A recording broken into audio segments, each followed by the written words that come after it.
এক সিজন পর আবারও আসছে চমক। কুমিল্লা ফাইটার্স নামে নতুন দল নিতে আগ্রহী এক বহুজাতিক প্রতিষ্ঠান।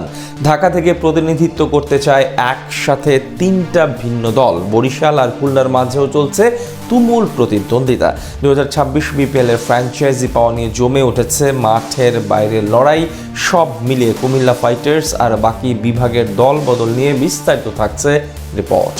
বাংলাদেশ দল যখন আফগানিস্তানের বিপক্ষে লজ্জাজনকভাবে হোয়াইট ওয়াশ হওয়ার বোঝা মাথায় নিয়ে ঘুরছে চারদিকে, ঠিক সেই মুহূর্তে মিরপুরের বিসিবি পাড়া ব্যস্ত 2026 বাংলাদেশ প্রিমিয়ার লিগ নিয়ে। বেশ দ্রুততার সঙ্গে সব কাজ সম্পন্ন করার জন্য উঠে পড়ে লেগেছে আমিনুল ইসলাম বুলবুলের নেতৃত্বাধীন বোর্ড।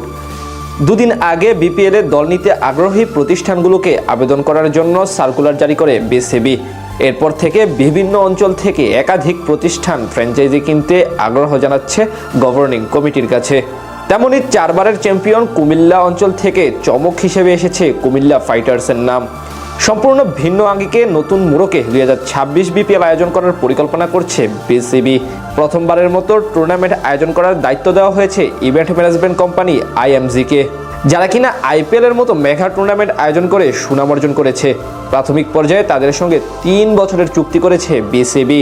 এদিকে এবার বিপিএল এ দেখা যেতে পারে নতুন বেশ কয়েকটি ফ্র্যাঞ্চাইজি। সকল বিতর্কিত দলগুলোকে সরিয়ে আগামী আসরের জন্য নেওয়া হচ্ছে 4 থেকে 5টি নতুন অংশগ্রহণকারী, যার জন্য দেশের সবগুলো বিভাগ থেকে আগ্রহীরা আবেদনপত্র ও নিজেদের পরিকল্পনা জমা দিয়েছে। যেখানে সবচেয়ে বেশি প্রতিদ্বন্দ্বিতা হচ্ছে রাজধানী ঢাকাকে নিয়ে। জানা গেছে একসঙ্গে 3টি প্রতিষ্ঠান ঢাকা বিভাগ থেকে বিপিএলে অংশগ্রহণ করতে চায়। সেখান থেকে যাচাই বাছাইয়ের পর এক প্রতিষ্ঠানকে বেছে নেবে বিসিবি। এদিকে সবশেষ টানা 2বার চ্যাম্পিয়ন হওয়া ফরচুন বরিশালের পাশাপাশি এবার কীর্তনকোলা পার থেকে আরও একটি কর্পোরেট হাউস দল নিতে আগ্রহ জানিয়েছে। একই সাথে খুলনা ও রাজশাহী বিভাগ নিয়েও প্রতিদ্বন্দ্বিতা হচ্ছে 2টি করে কর্পোরেট হাউসের মধ্যে। এছাড়া চিটাগাং কিংসের বদলে এবার বন্দরনগরী থেকে নতুন একটি বহুজাতিক প্রতিষ্ঠান ফ্র্যাঞ্চাইজি পেতে আবেদন করেছে। একই অবস্থা সিলেটের। তাদের পাশাপাশি বিপিএল এর দল পেতে ফার্স্ট এসএস গ্রুপ নিজেদের দরপত্র জমা দিয়েছে কুমিল্লা ফাইটার্স নামে। এদিকে এবারের বিপিএল এ বাড়ছে প্রাইজ মানি। একটি জাতীয় পত্রিকা জানিয়েছে চ্যাম্পিয়ন দলের প্রাইজ মানি 2,75,00,000 টাকা নির্ধারণ করা হয়েছে। রানার্স আপ দল প্রাইজ মানি হিসেবে পাবে 1,75,00,000 টাকা। দুই দলের প্রাইজ মানি বাড়ছে 25 লাখ টাকা করে। গত বিপিএল এ চ্যাম্পিয়ন দল 2.5 কোটি এবং রানার্স আপ দল পেয়েছিল 1.5 কোটি টাকার পুরস্কার। এবার ফ্র্যাঞ্চাইজি ফি নির্ধারণ করা হয়েছে 2 কোটি টাকা।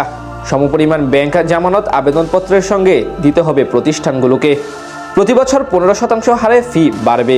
ফ্র্যাঞ্চাইজি চূড়ান্ত করা হলে এবারের আসরে প্লেয়ার্স ড্রাফট অনুষ্ঠিত হবে 17 নভেম্বর। বিসিবি আগে জানিয়েছে 12তম আসরে 5 থেকে 6টি ফ্র্যাঞ্চাইজি নেওয়া হবে।